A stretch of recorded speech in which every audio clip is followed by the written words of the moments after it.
Yeah, but that wasn't because of Biden's policies. He kept a lot of oil and gas in the ground, and those were leases that were grandfathered in from Trump's first We were administration. drilling. Were we drilling a record amount when he left office or not?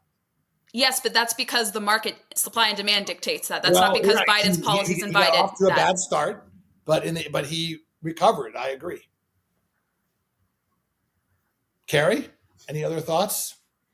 Well, maybe if he did some policies too little, too late, it doesn't stop the fact that Biden's legacy is 20% inflation from the time he was sworn in to when he left office. And a big driver of that is energy policy. So that's undeniable. So that is his legacy. No, 70% of that was mangled supply chains. I totally disagree. 70% of what caused inflation was mangled supply chains. You had too much money chasing too few goods. 20% of it was Biden putting too much money in the economy with the American Rescue Plan, and 10% of it was the COVID relief that happened under Trump, though that would have happened under any president, in fairness. So I don't blame Trump for that. But this idea, Biden could have handled it better, but 70% of it wasn't his fault. 80% of it wasn't his fault. But that was a nice try, though. You and I can agree to disagree, Dave, as we always do. All right. Why don't we give our guest the last word then? Gabi?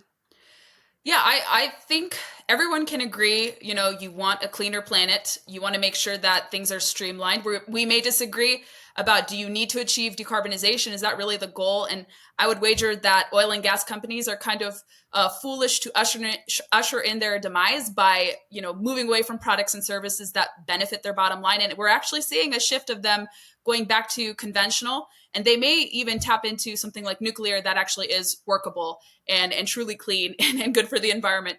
But these companies kind of undermine their bottom line, and that's why you're seeing them move away from their net zero pledges. They're going back to their bread and butter.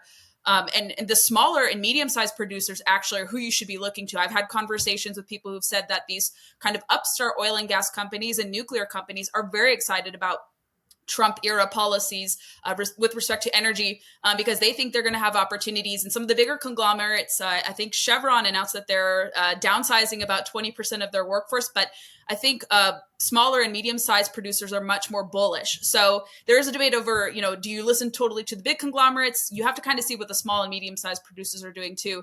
But everyone is also very excited about nuclear. And I think that's where we will have probably the most agreement in our conversation, because it really is a truly revolutionary source. And I'm surprised that not many more people are talking about it, but we're starting to move the needle, and maybe conversations like this will help facilitate that. I hope so. All right. On that note, we want to thank our guests. Thanks so much for coming. It was a great conversation.